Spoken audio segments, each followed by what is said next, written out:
بعض اوقات سیکولر لوگ ایسے ہیں اسکالرز، جس طرح دین میں مادرزاد مجتہد ہیں، اس طرح پاکستان میں مادرزاد اسکالر بھی فراوان ہیں، بغیر علم کے، بغیر دانش کے، بغیر آگہی کے بعض اوقات آ کر تنقید کرتے ہیں اسلامی تعلیمات پر یا دینی تعلیمات پر یا بعض افکار کے اوپر، نظریات کے اوپر، کہ دنیا ترقی کر کے ماڈرن ہو کے ستاروں اور سیاروں کی طرف جا رہی ہے اور ہم واپس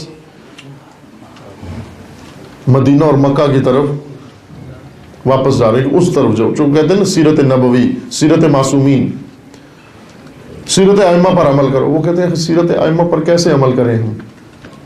یعنی یہ زندگیاں چھوڑ دیں، یہ مشینی دور سے باہر نکل جائیں، چونکہ ائمہ کا دور تو مشینی دور نہیں تھا، ہم اس دور سے اس طرف جا رہے ہیں۔ نہ عزیزان ایمان، یہ غلط فہمی ہے جو بعض روشن فکر معاب لوگ پیدا کرتے ہیں۔ آگاہ ہونا چاہیے ہمیں، ائمہ کی سیرت و رسول اللہ کی سیرت پر عمل کرنے کا مطلب یہ نہیں کہ ہم ریورس ہوں، ہم ریموٹ ہوں، ہم اس طرف چلے جائیں،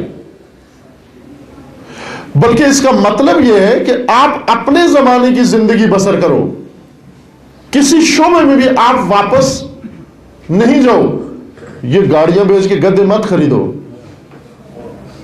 ہیلی کاپٹروں سے اتر کے، جہازوں سے اتر کے اونٹوں پہ مت بیٹھو، انہیں کوٹھیوں بنگلوں میں زندگی گزارو، یہ اے سی اور پنکھے چلاؤ، یہ موبائل اور انٹرنیٹ استعمال کرو، اپنے زمانے کے وسائل سے استفادہ کرو۔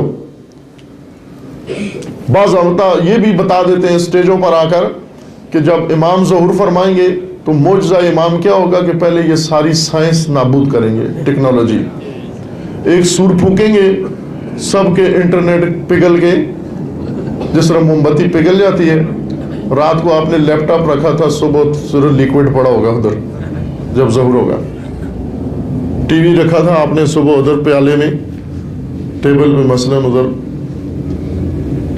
پگھلی ہوئی پلاسٹک پڑی ہوئی ہوگی، آپ کیوں جی ظہور ہو گیا؟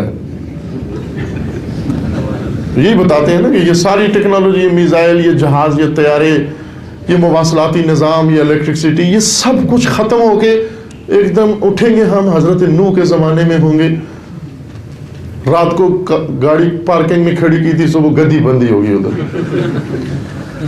حیران ہوگا آدمی کہ میں گھر بنایا تھا ٹائلیں لگا کر، مثلا صبح کچھ اور بنا ہوگا ادھر، گارا لگا ہوگا ادھر، گوبر لگا ہوگا ادھر۔ یہ کیا ظہور بتاتے ہیں؟ یعنی امام، انسانیت نے جو ترقی کی، یہ ترقی ہے انسان کی، یہ شاہکار ہے بشریت نے انجام دیا ہے۔ انسان نے اور تو کچھ بھی نہیں کیا، فقط یہی تو کیا ہے، ٹیکنالوجی میں ترقی کی ہے، ٹیکنالوجی میں ترقی کر کے اس نے اتنے عروج تک پہنچایا ہے۔ اب ہادی انسان جب آئے تو انسان کی ساری محنت کو صفر کر دے، زیرو کر دے۔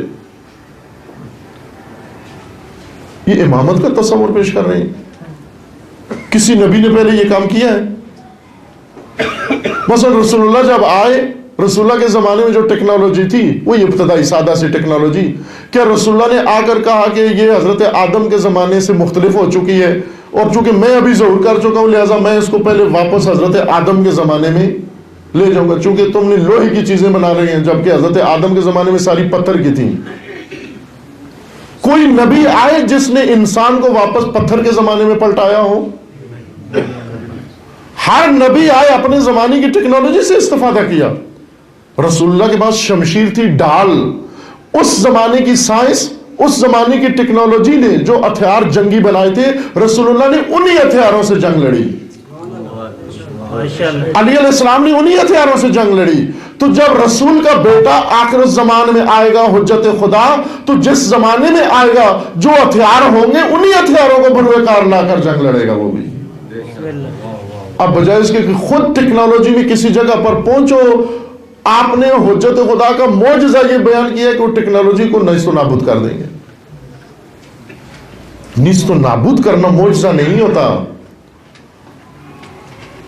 یہ ترقی ہے، انسان نے محنت کی ہے، ساری محنت نسلوں کی ایک رات میں ساری ختم ہو جائے گی نہ عزیز من۔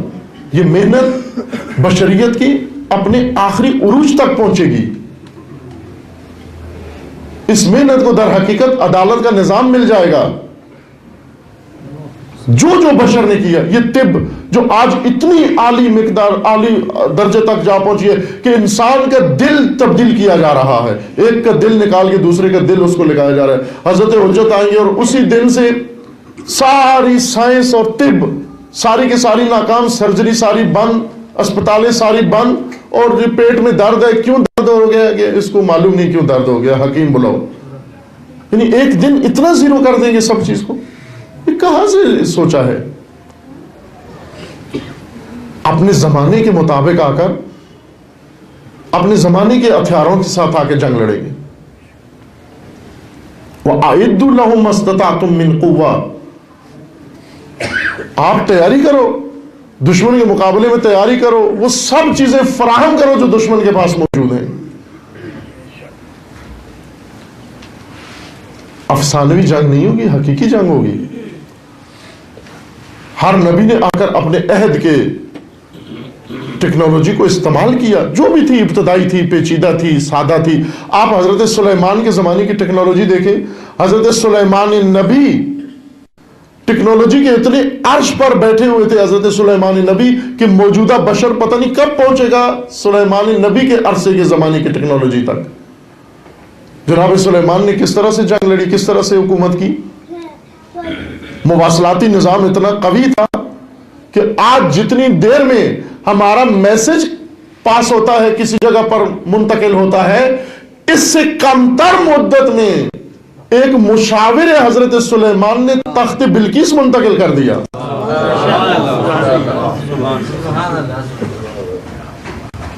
ورنہ حضرت سلیمان کہتے کہ میں پہلے سب کو ریورس کروں گا, زیرو کر دوں گا.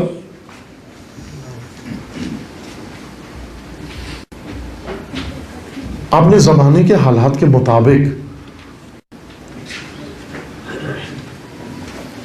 دین کو موجودہ حالات کے مطابق استنباط کرنا ہے, نہ کہ آج کی زندگی کو واپس لے جا کر 1400 سال کے پہلے کے مطابق بنانا ہے. احکام وہی احکام ہوں گے, وسائل آج کے ہوں گے.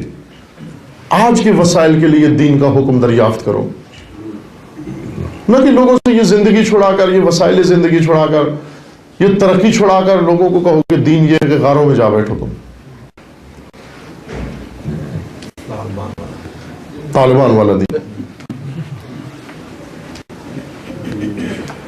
تعلیمی مراکز بموں سے اڑا دو, کیوں جی اسلام آ رہا ہے. عورتوں کی تعلیم پہ پابندی لگا دو, بچوں کے تعلیم پہ پابندی لگا دو, تمام علوم ممنوع قرار دو چونکہ اسلام آ رہا. بعض اوقات ہم جذبات میں, جوش میں, ہمارے ممبروں سے وہ باتیں کی جاتی ہیں کہ شاید طالبان نے سوچی بھی نہ ہوں گی ابھی. اگر ان کو پتہ چل جائے کہ یہ بھی ہو سکتا ہے تو شاید وہ ہم سے پہلے عمل کر بیٹھیں. چونکہ ہم اہل قول ہیں, وہ اہل عمل ہیں. جو ہم سوچتے ہیں وہ کر دکھاتے ہیں.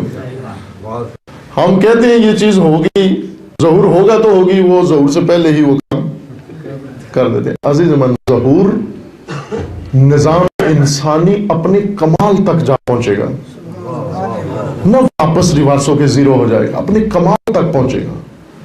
ہر پہلو سے انسان اپنے کمال تک جا پہنچے گا.